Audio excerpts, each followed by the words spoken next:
Today is Saturday, February 21st, 2026. It's morning now, and I'm feeling a little bit more coherent.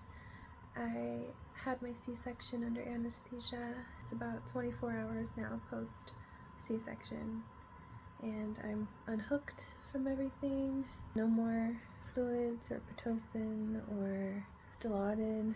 I'm off everything. I just wanted to put a disclaimer out there that this next part of the video I actually shot last night and early this morning while I was still on some pretty potent medication. Just wanted to let you know that I do show my stillborn son for a moment.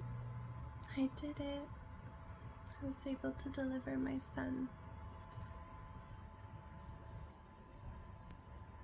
I have my stillborn baby boy. His name is Caledon Alan.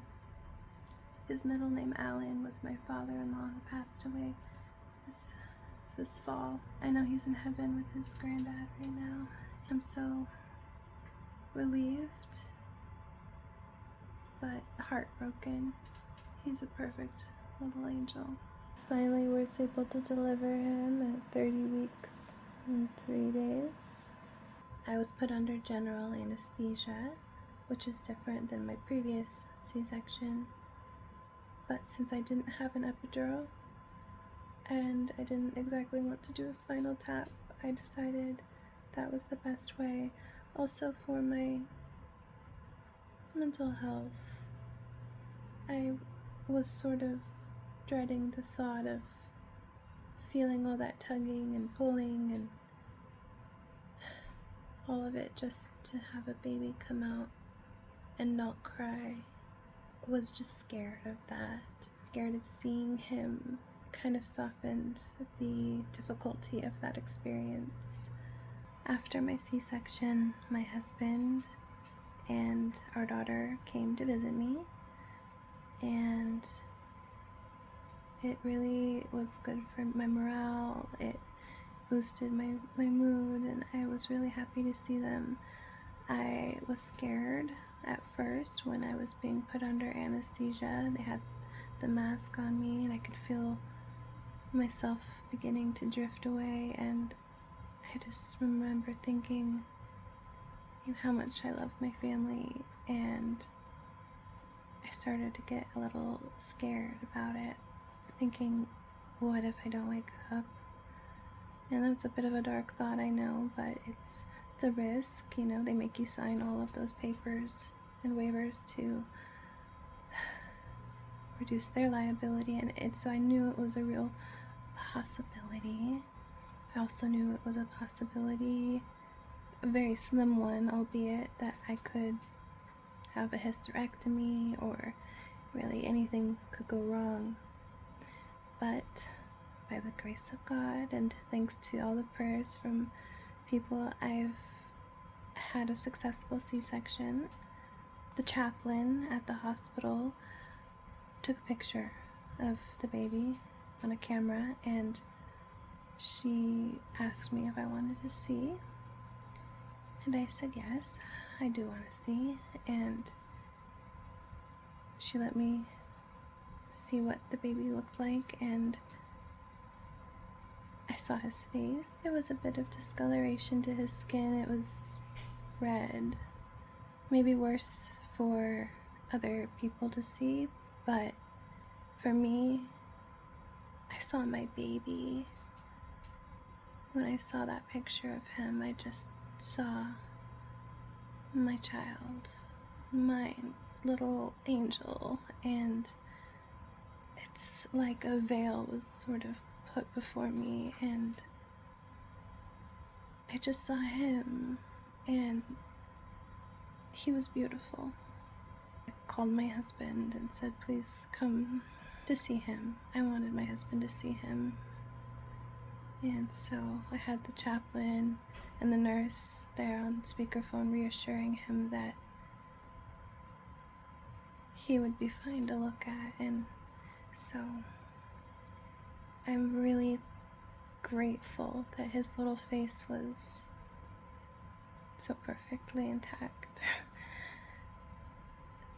There are parts of him that aren't, and I haven't taken him out of his swaddle, but his face is just so cute. He has a perfect little nose, and yes, it is a bit flat because of his Down syndrome. He's in his cooling bassinet. He's like a little doll. He's just perfect. Eventually he needs to go down to the morgue, and then we need to make funeral arrangements and choose a funeral home. And I have a memory box that they've created for me, and it's very touching. They made this gorgeous little cast of his hands and footprints, and then I have the handprints and footprints on paper as well. The cast, the mold is so beautiful. I've got a little lock of his hair, an SD card with pictures of him. So happy I get to have those mementos. This morning I finally said goodbye to my baby and let them take his body away and the cooling bassinet. And that was surprisingly difficult for me. Well, maybe it shouldn't be that surprising that it was difficult for me to say goodbye, but the physical goodbye of letting them take his body away was what was so hard. Just waking up in the morning, having spent the whole night with him next to me, and then seeing him, I realized it's time. He had deteriorated a little bit overnight. He wasn't in quite as good condition as he was when he was born. And I just knew I have to let this baby go. And so that was difficult. But you can see behind me I have a really lovely memory box that the chaplain put together. And then I have this mold. I guess it's a cast of his little handprints and footprints. We're gonna cherish this. It's now the evening of Saturday the 21st, and the past day and a half now has been a whirlwind. I've had loads of visitors. A lot of people have come from the church. The motherhood group that I had literally just joined really came together, and so many of them visited me and brought me gifts and food, and they've been delivering food to my husband while I've been in the hospital, and they're planning to continue a meal train for us when I get back home.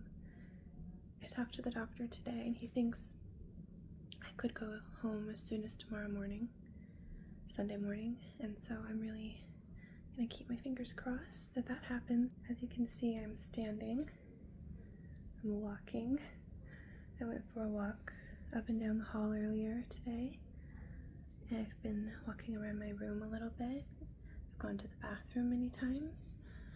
I finally got my PICC line removed after asking about 4 times if they would remove it. They finally got the okay to take it out, and I'm much more comfortable. The lighting in this room is horrendous. No matter what time of day it is, there's just no good light. But I do think I'm looking a little bit better considering, everything. I have been trying to hydrate and eat and move around, and I think it's making a bit of a difference. In the morning, I do plan on putting just the little bit of makeup I have, some mascara, some foundation. Maybe I can get rid of those circles under my eyes. And hopefully when the doctor sees me, I'll convince him that I can go home, because I don't want to have to stay here a couple more nights. I think I'll be okay to go home. I was putting together some of the clips from early this morning and late last night, and I'm a little bit nervous. I think it's important for me to talk about what happened and share what happened and not hide it, and just be real and honest about it all. I wouldn't wish this experience upon anybody. He was a person. He was a viable baby who got sick before he got to be born. And I'm going to grieve him and mourn him as my child. I know when my daughter gets a little older, I'm going to have to explain things to her in a way she can understand. She's only 3.5, and I naively thought she didn't really get what was happening.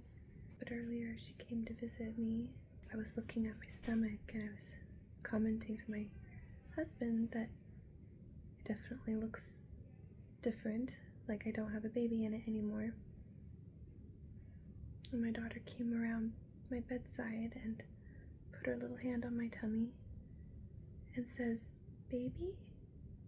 Baby belly?" And I just looked at her and I said, "I'm sorry, honey. No baby. There's no baby in my belly." And she started crying. And it broke my heart. I don't know if she'll remember what she understands, but she seemed to pretty clearly understand me in that moment. And we just instantly started consoling her and saying, "It's okay, honey. It's okay."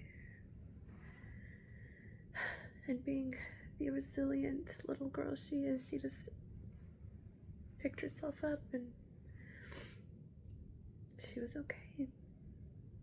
So I think it's time for me to do a little walk around my room, collect myself, brush my teeth, and go to sleep.